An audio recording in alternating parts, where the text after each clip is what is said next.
हाय दोस्तों, हमारे official channel Purvanchal career classes पर आप सभी लोगों का स्वागत है। मैं यशवंत सर एनसीईआरटी की सार संग्रह में साइंस के चैप्टर नंबर 4 में पार्ट 2 को लेकर उपस्थित हूं आपके सामने। जैसा कि आप लोगों ने देखा, कल हमने चैप्टर 4 में पौधों को जानिए में ढेर सारी बातों पर चर्चा किया। उसके बाद उसी में अगले क्रम में हमारा जो चल रहा है वो है जड़ और पुष्प। जड़ और पुष्प के बारे में हमें थोड़ा सा और जानना है। चलिए, तो हमारी जो अगली हेडिंग है वह क्या है? जड़।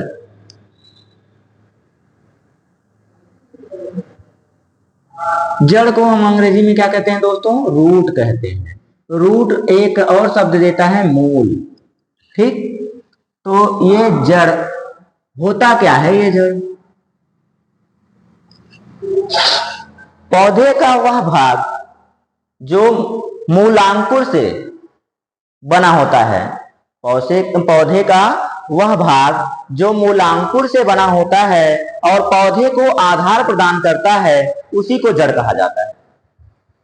देखिए क्या है?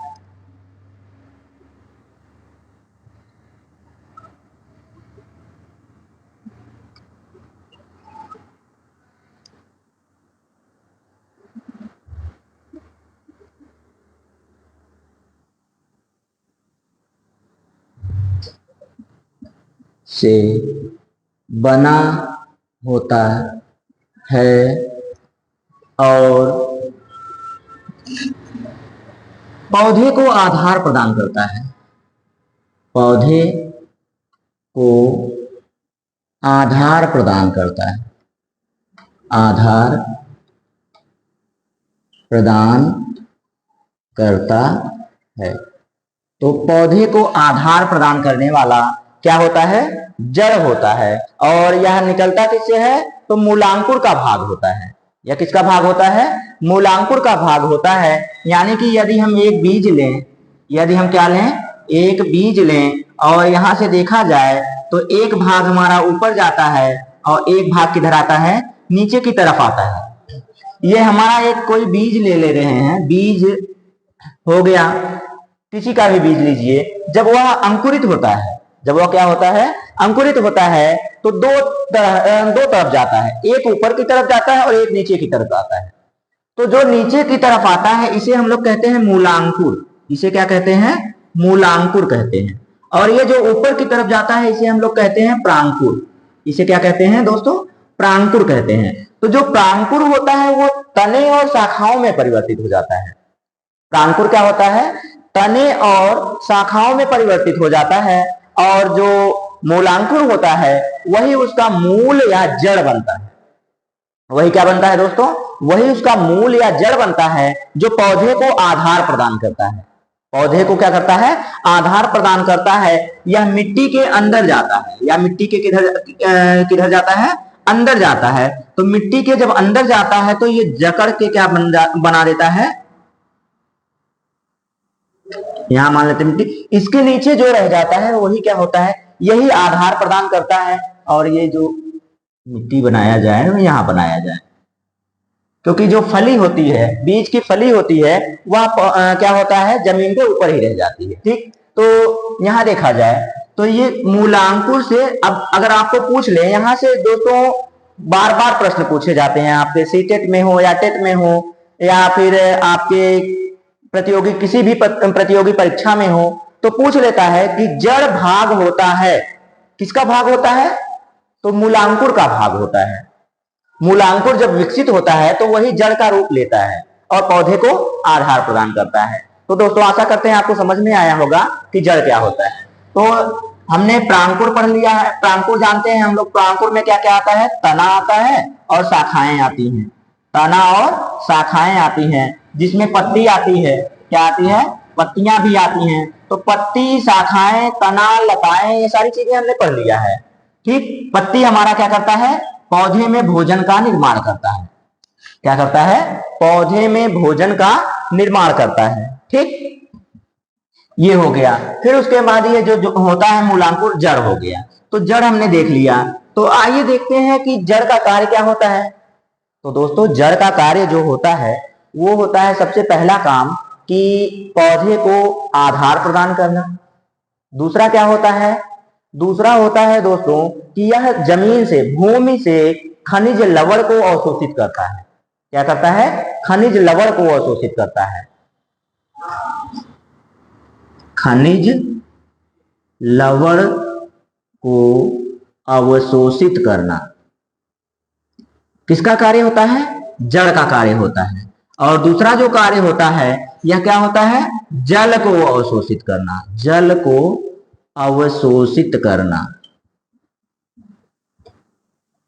ठीक दोस्तों, जल को अवशोषित करना। तो ये देखिए, जब भोजन बनाते हैं तो हमें जल की आवश्यकता पड़ती है, खनिज लवण की आवश्यकता पड़ती है। ये सारी चीजें किसका कार्य होता है? ये जड़ का कार्य होता है हमारे। ये किसका कार्य होता है? जड़ का कार्य होता है दोस्तों। तो देखें हमारी बुक में जड़ के कितने प्रकार बताए गए हैं। तो हमारी बुक में जड़ के जो प्रकार बताए गए हैं दोस्तों, जड़ के प्रकार, तो जड़ के प्रकार में एक जो हमें जड़ अपनी किताब में या अपनी एनसीईआरटी की कक्षा 6 में दिया गया है, तो वो दिया गया है दोस्तों मूसला जड़। कौन सी जड़? मूसला जड़। और दूसरी जो जड़ दिया गया है दोस्तों वह दिया गया है पार्श्व जड़। पार्श्व जड़। और तीसरी जो जड़ दिया गया है दोस्तों वह है मूसला जड़ हो गया, पार्श्व जड़ हो गया, तो एक हो गया झकड़ा जड़। झकड़ा, या इसी को हम कहते हैं रेशेदार जड़। रेशेदार जड़। तो दोस्तों ये हो गई हमारी जड़। इन्हीं भागों में क्या किया गया है, हमारी पुस्तक में जड़ के प्रकार बताए गए हैं। तो ये जो मूसला जड़ है ये क्या होता है दोस्तों? तो अगर हम एक वृक्ष बना दे रहे हैं दोस्तों, अगर हम एक वृक्ष बनाएं, ऐसा वृक्ष बना दे रहे हैं, तो ये जो वृक्ष होता है ये नीचे की तरफ जब जाता है तो ये कई भागों में ऐसे बट जाता है। नीचे ऐसे ऐसे भागों में ये क्या होता है? बट जाता है ये जड़। और ये ऊपर की तरफ प्रांकुर जो हमारा गया ऊपर चला गया, यहां से शाखाओं में बदल जाता है। क्या होता है? शाखाओं में बदल जाता है। तो दोस्तों ये जो मेन वाली एक यहां से ये मोटी सी जड़ निकल के नीचे तक चली जाती है। मोटी सी जड़ जो होती है वो क्या होती है? नीचे तक जो मोटी वाली जड़ होती है पौधे की, उसी को हम लोग क्या कहते हैं? मूसला जड़ कहते हैं। मुख्य जड़ को, मुख्य, पौधे के मुख्य जड़ को, पौधे के मुख्य जड़ को क्या कहा जाता है? मूसला जड़ कहा जाता है। तो दोस्तों हमने देखी, ये देखिए जो पौधा बना हुआ है, पौधे का एक जो है मोटा सा भाग, जो जड़ का मोटा वाला भाग होता है, जो सीधे जमीन की नीचे की तरफ जाता है, वो क्या होता है? वही होता है मूसला जड़। तो दोस्तों पार्श्व जड़ क्या होता है? तो पार्श्व जड़ जो दोस्तों मूसला जड़ों से अन्य जो शाखाएं निकली होती हैं जड़ की, मूसला जड़ के अतिरिक्त, मूसला जड़ के अतिरिक्त जो शाखाएं निकली होती हैं, जैसे देखिए ये सारी शाखाएं इधर उधर निकली है ना जड़ की, तो ये जो शाखाएं होती हैं इन्हीं को हम लोग पार्श्व जड़ कहते हैं। ये देखिए ये मोटा वाला क्या हो गया? मोटा वाला जो है इसको हम रेड कलर से लिख दें, तो ये जो मोटा वाला जड़ है इसको हम लोग क्या कहते हैं? तो इसको हम लोग इधर नहीं, इधर लिखते हैं, इसको हम लोग मूसला जड़ कहते हैं। आ जाइए, इधर हो गया। और ये जो पार्श्व, ये यानी कि ये हुआ, ये हुआ, ये सारी चीजें जो हैं ये किसका भाग बनाती हैं? तो ये भाग बनाती हैं पार्श्व जड़ का। ये दो प्रकार की जड़ें हो गई। तो तीसरी जड़ क्या होती है? ये झकड़ा जड़ क्या होती है दोस्तों? झकड़ा या रेशेदार जड़। ये आपको बार बार डिफाइन करने को दे देता है आपके सीटेट में कि मूसला जड़ के भाग हैं या फिर झकड़ा जड़ के भाग हैं, पार्श्व जड़ें होती हैं। तो ये आपको कूट मिलान के लिए भी दे देता है। दोस्तों आप पेपर उठा के देखिए तो बार बार आपसे पूछे गए हैं यहाँ से क्वेश्चन, इसलिए ये हम आपके सामने लेकर उपस्थित हो रहे हैं। अन्यत्र कोई चीजें हम लोग आपके सामने लेकर उपस्थित नहीं हो रहे हैं। तो जो इंपॉर्टेंट है आप लोगों के लिए वही लेकर उपस्थित हो रहे हैं। और ऐसी ही इंपॉर्टेंट चीजों को प्राप्त करने के लिए आप हमारे YouTube channel Purvanchal career classes को ज्यादा से ज्यादा लाइक, सब्सक्राइब और शेयर कीजिए दोस्तों, ताकि हमारा मनोबल बढ़ता रहे। तो चलिए ये झकड़ा जड़ जो है उसको देख लेते हैं। तो एक वृक्ष हम लोग यहाँ पे बना लेते हैं हल्का सा, छोटा सा। तो देखिए ये जो होता है इसमें कोई मुख्य जड़ें होती ही नहीं, इसमें कोई मुख्य जड़ नहीं होती है दोस्तों। इसमें जो होती हैं झकड़ा जड़ों में कोई मुख्य जड़ नहीं होती है, कोई मुख्य जड़ नहीं होती है। तो झकड़ा जड़ें क्या होती हैं दोस्तों? यह रेशेदार होती हैं। देखिए ये जैसे पार्श्व जड़, उसमें पार्श्व जड़ निकलती हैं, तो इसमें रेशे की तरह से निकली हुई होती हैं। इसमें कोई मुख्य जड़, मूल, ये जो मुख्य जड़ है, मूल जो है वो नहीं होता है। इसमें सारी जड़ें ऐसे ही फैली हुई होती हैं, इसमें कोई मुख्य जड़ नहीं होता है। देखिए हमने लिख दिया कोई मुख्य जड़ नहीं होती है। यह जमीन के नीचे ऐसे ही फैली होती हैं और जमीन के ज्यादा नीचे ये नहीं जाती हैं। ये छोटे पौधों में ज्यादातर होती हैं और ये जो जड़ें होती हैं ये जमीन के बहुत अधिक अंदर तक नहीं जाती हैं। तो दोस्तों जड़ के बारे में एक और चीज याद आई जो बार बार आपके पेपर में पूछता है कि जड़ें जो होती हैं वो प्रकाश के विपरीत होती हैं, प्रकाश के विपरीत वृद्धि करती हैं। क्या होता है? प्रकाश के विपरीत वृद्धि करती हैं। तो जड़ें क्या करती हैं? प्रायः प्रकाश के, प्रायः नहीं सदैव, प्रकाश के विपरीत वृद्धि करती हैं। यानी कि प्रकाश ऊपर होता है और ये नीचे की तरफ वृद्धि करती हैं। क्या करती हैं? नीचे की तरफ वृद्धि करती हैं। प्रकाश का अनुकरण नहीं करती हैं, प्रकाश की विरोधी होती हैं। प्रकाश की क्या होती हैं? विरोधी होती हैं। तो मतलब प्रकाश के विपरीत दिशा में हमेशा यहाँ वृद्धि करती हैं। ठीक, कौन? जड़ें। तो दोस्तों ये हमारा जड़ वाला भाग हो गया। तो ये जो पौधे होते हैं, तो दोस्तों हम आपसे कल एक होमवर्क दिए थे। क्या होमवर्क दिए थे दोस्तों? कि पौधे श्वसन की क्रिया में कौन सी गैस का इस्तेमाल करते हैं या कौन सी गैस ग्रहण करते हैं। तो दोस्तों आप लोगों का, कुछ लोगों का सही कमेंट आया, कुछ लोगों का गलत कमेंट आया, ज्यादातर लोगों का कमेंट सही आया। दोस्तों ऐसा लग रहा है कि आप लोग अपना अध्ययन सकारात्मक रूप से कर रहे हैं। तो दोस्तों ऐसे ही अपनी तैयारी आप बनाए रखिए ताकि आपको सफलता जरूर मिले। तो दोस्तों ये जो हमने बताया था कल आपको कि पौधे श्वसन की क्रिया में कौन सी गैस का इस्तेमाल करते हैं, तो दोस्तों पौधे O2 का इस्तेमाल करते हैं ऑक्सीजन की क्रिया में। किसका?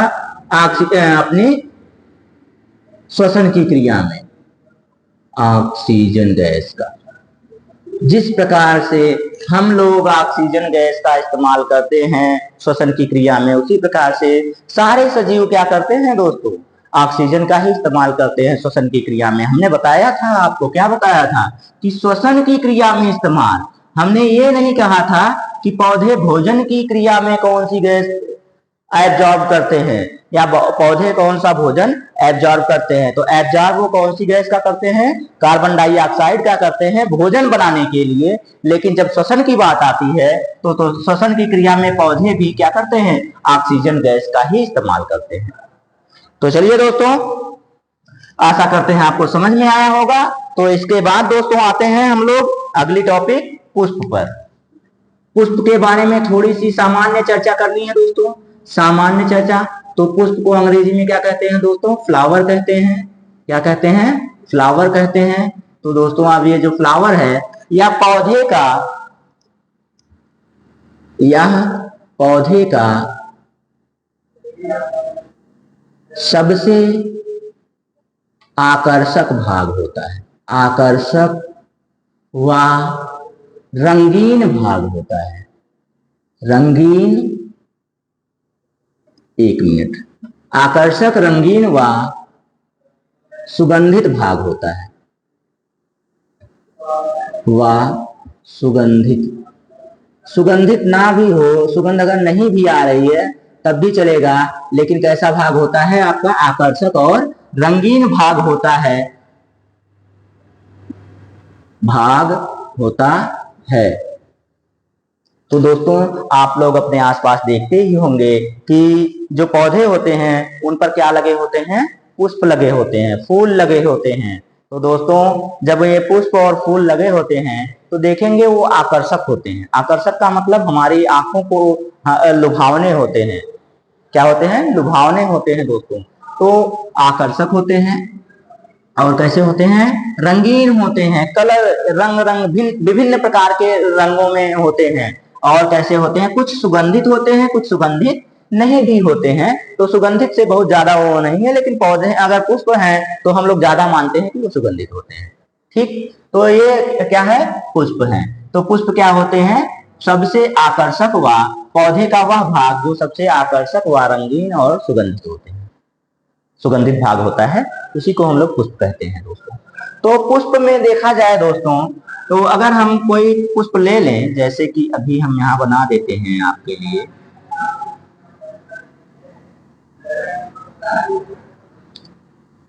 ये नीला बनाया जाए दोस्तों। इसको कैसा बनाया जाए? नीला बनाया जाए। तो ये हो गया दोस्तों आपका, और इसे हम लाल कर देते हैं गुड़हल की तरह से, जैसे गुड़हल हो जाए कने, हाँ गुड़हल ही मान लीजिए आप। तो ऐसे आपका एक पुष्प मान लेते हैं हम, ये पुष्प हो गया। तो दोस्तों आपके सामने एक पुष्प हो जाए तो पुष्प के बारे में हम चर्चा करें तो हमें बताया गया है कि ये जो भाग होता है ये क्या होता है दोस्तों? ये होता है बाह्य दल। क्या होता है दोस्तों? बाह्य दल होता है। आप जब भी पुष्प लेते होंगे, आप ज्यादातर तो लेते होंगे किस कौन सा पुष्प? गुलाब ले लीजिए। तो गुलाब भी अगर लेते हैं तो गुलाब के नीचे जब देखते हैं तो कुछ हरी पंखुड़ियां होती हैं। क्या होती हैं? कुछ हरी सी पत्तियां होती हैं। उन पत्तियों को क्या कहते हैं दोस्तों? हरी वाली जो पत्तियां होती हैं पुष्पासन के नीचे, ये जो होता है, ये भाग जो होता है, इसे हम लोग क्या कहते हैं? पुष्पासन कहते हैं। क्या कहते हैं दोस्तों? पुष्पासन कहते हैं। जिस पर पुष्प आसन, पुष्प आश्रित होता है, जिस पर पुष्प रखा होता है, पुष्प का आधार होता है, ये होता है। उसके बाद जो ऊपर का भाग होता है, हरा वाला भाग, उसको हम क्या कहते हैं? बाह्य दल कहते हैं। ठीक दोस्तों, बाह्य दल कहते हैं। और ये जो ऊपर रंगीन भाग होता है उसको दोस्त हम लोग कहते हैं पंखुड़ी। उसको क्या कहते हैं? पंखुड़ी कहते हैं दोस्तों। अब पंखुड़ी कहते हैं। ठीक दोस्तों, क्या हो गया? पंखुड़ी कहते हैं। अब क्या हो गया? पुष्पासन हो गया, बाह्यदल हो गया, पंखुड़ी हो गया। पुष्प के यही भाग हैं दोस्तों। पुष्प के भाग अगर हम यहाँ हेडिंग डाल दें, पुष्प के भाग, तो पुष्प के भाग में पहला भाग आपका क्या हो गया? पुष्पासन हो गया। पहला भाग क्या हो गया दोस्तों? पुष्पासन हो गया। दूसरा भाग देखा जाए तो दूसरा भाग आपका बाह्यदल हो गया। बाह्यदल के बाद देखा जाए दोस्तों, तो बाह्यदल के बाद देख लें तो पंखुड़ियां हो गई। क्या हो गई? पंखुड़ी हो गई। पंखुड़ी के बाद देखा जाए दोस्तों, तो पंखुड़ी के बाद देखा जाए तो पौधे में होते हैं स्त्री केसर। क्या होते हैं? स्त्री केसर होते हैं। और पौधे में ही देखा जाए, पौधे के पुष्प में ही देखा जाए तो पुंकेसर होते हैं दोस्तों। क्या होते हैं? पुंकेसर होते हैं दोस्तों। और पौधे के अन्य भाग, ये तो मुख्य भाग हैं। मुख्य भाग के बाद भी कुछ भाग होते हैं, जैसे कि अंडाशय होता है, बीजांड होता है, परागकोश होता है। तो दोस्तों ऐसे बहुत से भाग होते हैं जिनको हम अगली कक्षा में आपको डिटेल से पढ़ाएंगे। बाकी ये सारी चीजें आपको आपकी पुस्तक एनसीईआरटी के अनुसार पढ़ाया जा रहा है। तो एनसीईआरटी की कक्षा 6 में जितना दिया है हम सिर्फ उतना ही अभी बता रहे हैं दोस्तों। इसके बाद हम लोगों का क्या होता है? देखिए, अंडाशय भी होता है पुष्प में, पुष्प में बीजांड भी होता है। क्या होता है? बीजांड होता है। और पुष्प में ही दोस्तों आपका क्या होता है? अभी हमने क्या बताया? परागकोश होता है। परागकोश में दोस्तों परागकण भी होता है। क्या होता है दोस्तों? परागकण भी होता है। इसी में देखा जाए तो वर्तिका होती है। इसी में देखा जाए तो वर्तिकाग्र भी होता है। इसी में देखा जाए तो दोस्तों पुंकेसर, परागकोश, परागकण हो गया, वर्तिकाग्र हो गया। ये सारे, ये भाग तो आपका होता है स्त्री केसर में, और ये भाग देखा जाए तो आपका होता है पुंकेसर में। तो दोस्तों मुख्य भाग हमने बता दिया। मुख्य भाग के बाद ये सारे भाग होते हैं। तो जो पुष्प के ही भाग हैं दोस्तों, तो आप बस अभी आपको पुस्तक के ही अनुसार चल रहे हैं, तो थोड़ा कम में थोड़ा लेवल कम करके पढ़ा रहे हैं। जैसे ही आपको आगे पढ़ाएंगे कुछ कक्षाएं जो विशेष या महत्वपूर्ण कक्षाओं के रूप में जब लेंगे, तो दोस्तों आपको सारी चीजों के बारे में हम एक एक चीज के बारे में क्या करेंगे, एक एक तथ्य के बारे में हम आपको बहुत विश्लेषण क्या करेंगे, बहुत ही ज्यादा व्याख्या करेंगे। ठीक दोस्तों, तो ये आपका पुष्पासन हो गया, बाह्यदल हो गया, पंखुड़ी जो होता है, पंखुड़ी क्या हो गया, पंखुड़ी हो गई। स्त्री केसर, स्त्री केसर क्या होता है दोस्तों, पुष्प का स्त्री भाग होता है। पुष्प का क्या होता है, स्त्री भाग होता है।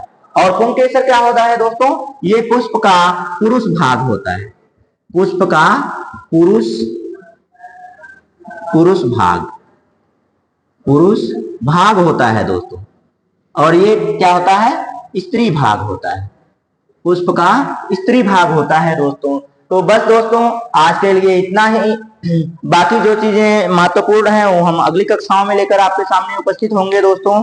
आशा करते हैं आपको क्लास बहुत अच्छी लगी होगी और आप हमेशा स्वस्थ रहिए, मस्त रहिए और अपनी ही पढ़ाई में व्यस्त रहिए दोस्तों। आज के लिए इतना ही।